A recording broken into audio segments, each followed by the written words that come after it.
Quando você tinha 6 anos, você entrou numa instituição que você passaria os próximos 12 anos da sua vida sendo transformado em algo específico. Isso não era um ser humano pleno, não era alguém com dons únicos e um caminho próprio. Era simplesmente algo previsível, controlável e domesticável. E isso funcionou em partes. Todo mundo fala que a educação tá quebrada, que os professores são mal pagos, que o currículo tá desatualizado, que falta tecnologia. E essas críticas estão certas e completamente fora do ponto ao mesmo tempo. O que você está chamando de escola quebrada é, na verdade, uma escola funcionando exatamente da forma que ela foi projetada. O problema não é a implementação, o problema é o design. Entender esse design, entender o que foi feito para você, o que foi feito com você, é o primeiro passo para você desfazer toda essa merda. Depois desse vídeo você vai olhar para seus padrões de obediência, seus padrões, aqueles pensamentos limitantes, aquele medo de você não se destacar de uma forma completamente diferente. Não com uma raiva, mas sim com compreensão. E a compreensão é o que vai te dar o poder de escolha. Existe um filme que eu acho que todo brasileiro foi para escola pública ou privada deveria ver, que é o Pink Floyd, The Wall. No começo parece aquela história de um rockstar em crise, mas o que o Roger Waters estava construindo é um mapa do condicionamento. A cena mais famosa do filme é aquelas crianças uniformizadas marchando em fila única. Todas as crianças são idênticas. Pode reparar, cara, no filme todas as crianças são idênticas, caindo numa máquina picadora de carne. Cara, isso não é simplesmente uma sátira, isso é um diagnóstico preciso. A escola como máquina, a criança como a matéria-prima e o adulto previsível como produto final.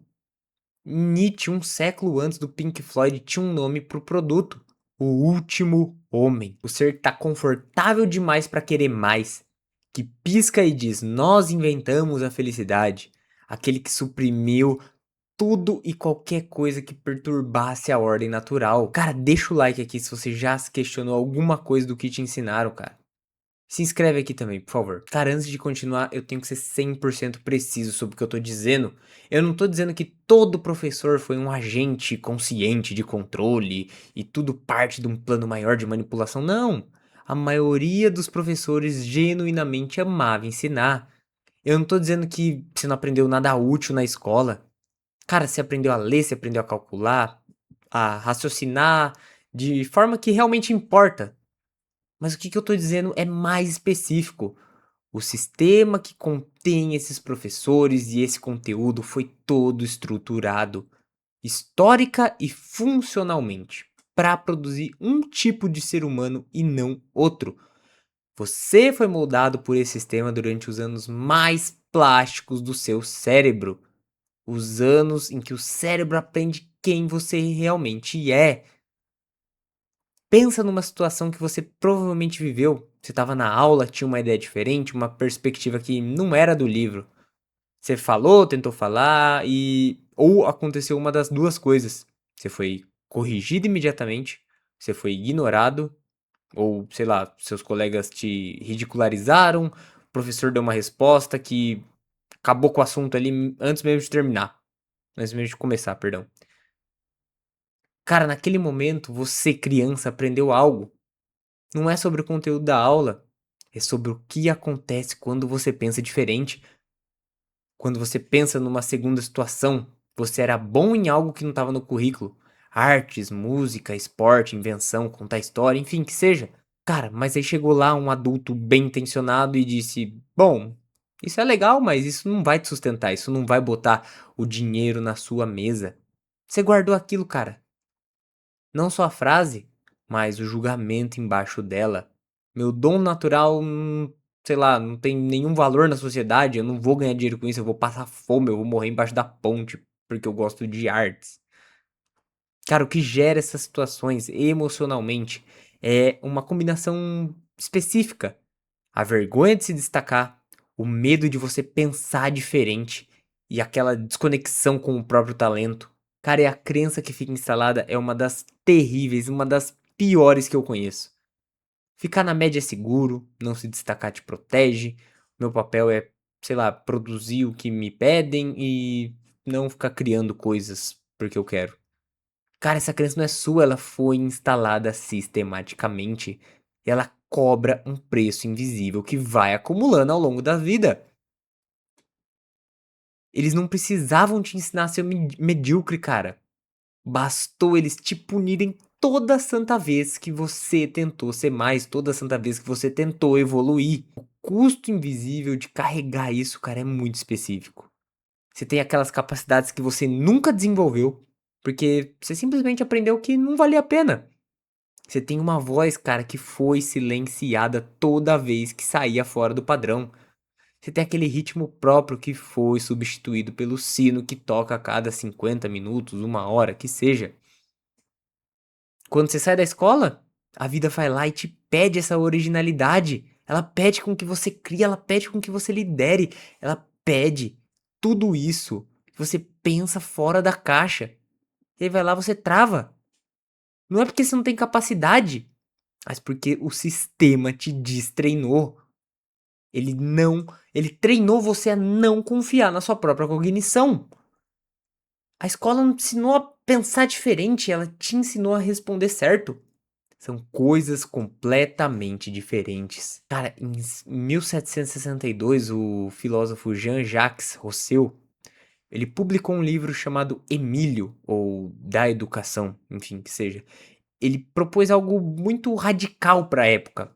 A criança, ela não é um adulto pequeno, por assim dizer. Ela tem uma natureza própria e que deve se desenvolver antes de você receber uma instrução formal. Sabe o que aconteceu? Ninguém ouviu. Em 1762, também, Adam Smith publicou A Riqueza das Nações e o Mundo Ocidental começou a se organizar em torno da produção industrial.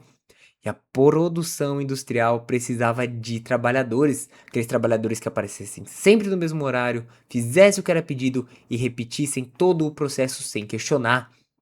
A revolução industrial criou um problema.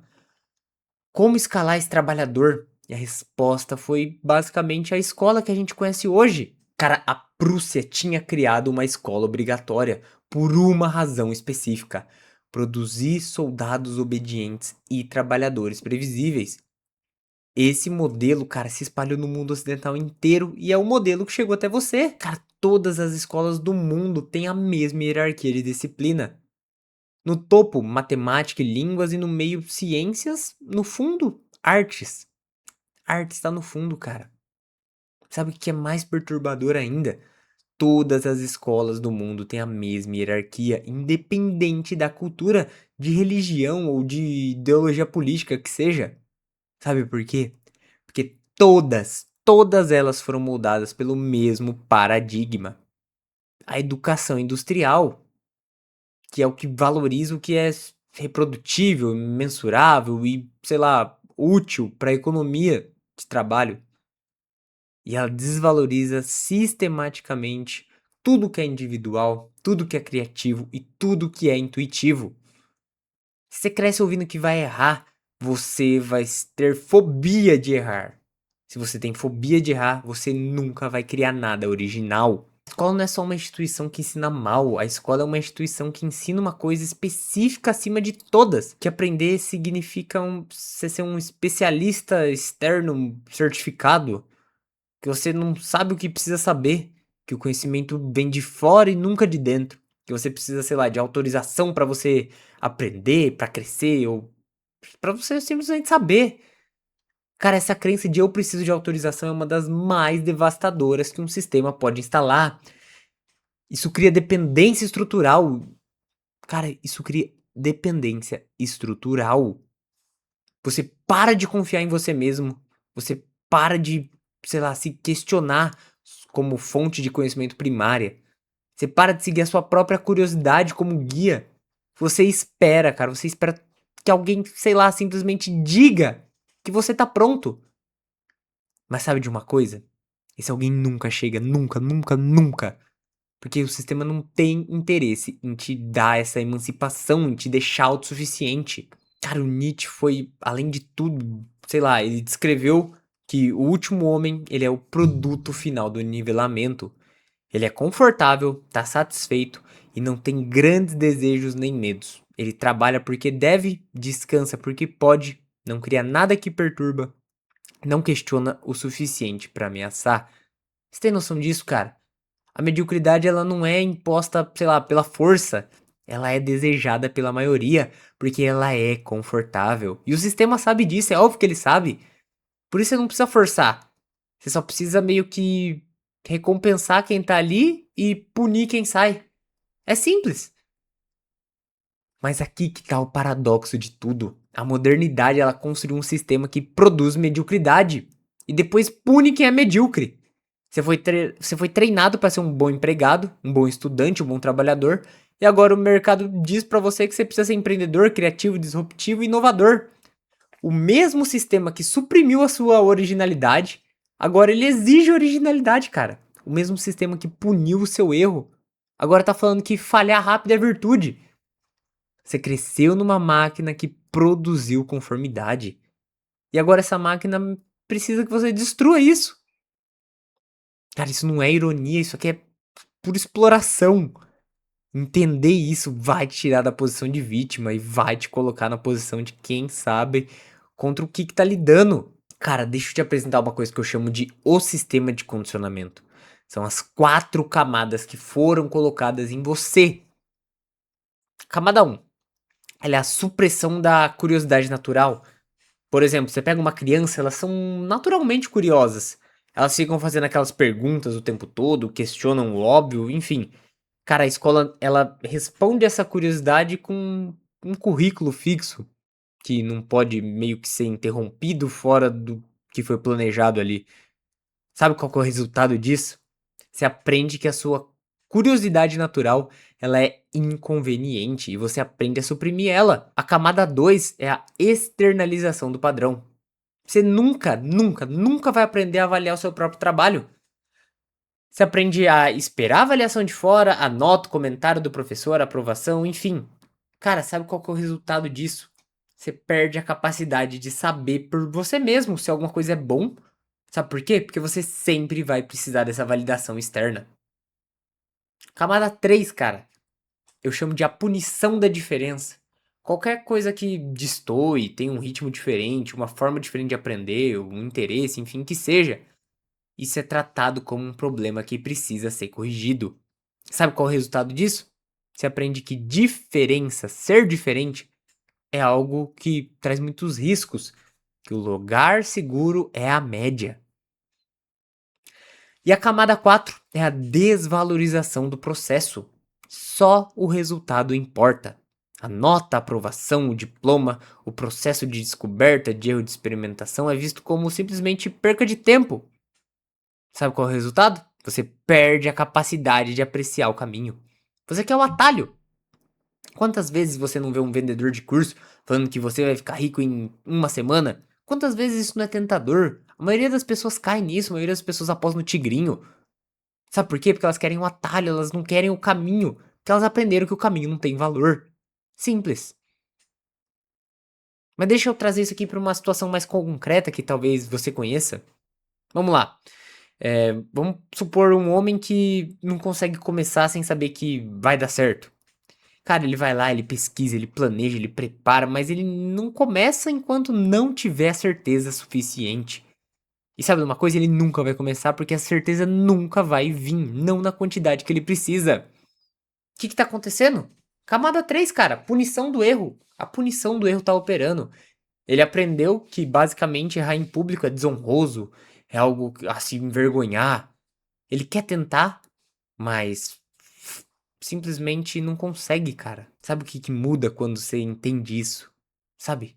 Você basicamente começa a ver o sistema de fora. Começa, sei lá, construir até uma evidência de que errar em público não vai te matar, cara. Ninguém, na verdade, tá nem aí pra você, foda-se. Agora vamos imaginar uma outra situação, por exemplo, um homem que não sabe o que quer. E ele tem dificuldade de responder até a pergunta mais simples da vida dele, tipo, o que você quer pra sua vida? Não é porque é fraco, é porque simplesmente foi desconectado. A pessoa foi criada de uma forma que ela não tem uma própria preferência. Ele suprimiu a curiosidade natural e basicamente substituiu aquela bússola interna que ele tinha por validação externa. Então ele olha pra dentro, não encontra nada, ou simplesmente encontra desejo de outras pessoas, entendeu? É muito, muito, muito triste, cara. Cara, o que eles chamam de potencial não explorado é, na maioria das vezes, sei lá, potencial suprimido. Não é que tá faltando, é que ele tá enterrado sob décadas e décadas e décadas de condicionamento. O trabalho, na verdade, pra você que tá vendo esse vídeo, é simplesmente escavar, mas não é escavar rápido. O trabalho mais importante é escavar todo santo dia sem parar. Existe uma referência, cara, que precisava aparecer nesse vídeo aqui. Matrix. O Neo simplesmente. Neo, chama como você quiser, foda-se. Ele vive numa realidade que parece real, mas é simplesmente uma simulação construída para manter os humanos produtivos e dóceis. E aí chega lá o Morpheus, dá a pílula vermelha e fala: Você vai ver quão fundo vai ser a toca do coelho. O Neo vai lá, toma a pílula e pronto. Ele não consegue mais voltar pro conforto da ilusão. Isso é uma metáfora precisa, cara. Isso aqui é uma coisa basicamente literal até. O condicionamento que a escola e a cultura instalou não é uma prisão física, é uma prisão cognitiva. É uma forma que você vai ver o mundo e simplesmente só existe essa forma de ver, mas não é assim. A maioria das pessoas não toma a pílula vermelha, sabe por quê? Não é porque elas não são covardes ou sei lá, mas porque simplesmente a pílula azul oferece alguma coisa real, uma previsibilidade, um pertencimento à tribo ali, talvez até uma ausência de responsabilidade, sabe? Cara, tomar pílula vermelha é você simplesmente ver as coisas como elas são. É aceitar aquela responsabilidade de que se der ruim, a culpa é sua. Você vai construir o seu caminho, sem um mapa, sem uma certeza, mas com aquela liberdade real e, consequentemente, com o peso que ela traz. Cara, a neurociência confirma pra você, é possível sim você desinstalar esses padrões. Conceito de neuroplasticidade, cara, a capacidade do cérebro de formar novas conexões neurais ao longo da vida. Isso prova que o cérebro não é estático depois da infância. Cara, tem um livro chamado Cérebro que se Transforma. Ele documentou diversos casos de, sei lá, reorganização neural em adultos. Pessoas que, sei lá, perderam capacidades e depois se recuperaram. Pessoas que instalaram novas habilidades décadas depois do que a ciência tradicional julgava ser possível. O cérebro aprende pela repetição e pela recompensa. O condicionamento foi instalado pela repetição e ele pode ser desinstalado pela repetição contrária. Mas não é de uma vez e não é sem resistência. Mas é possível. Se você chegou até aqui nesse vídeo, cara, já deram 20 minutos de vídeo, cara. Se você chegou até aqui, meu, eu tenho certeza que você consegue mudar o seu cérebro. O primeiro passo, cara, não é ação, é simplesmente a consciência. Você precisa ver o programa antes de poder reescrever o programa. Então o que você pode fazer a partir de hoje, cara? Pega um caderno e uma caneta, já era pra você estar anotando essa porra dessa aula inteira aqui, mas se foda. Anota isso aqui pelo menos. Audita. Pega lá suas crenças sobre aprender e errar e escreve numa folha. Errar em público significa... E completa a frase pra você. O que isso significa? O que errar em público significa? Errar em público significa, sei lá, ser cringe, passar vergonha. E depois para e pergunta: isso aqui é verdade? Ou será que é algo que o sistema me ensinou a acreditar? Segundo, cara, identifica o que foi suprimido pra você. O que você gostava de fazer quando era criança? Antes de aprender que não era produtivo. Não precisa, sei lá, falar de profissão, etc. Mas você precisa de atenção.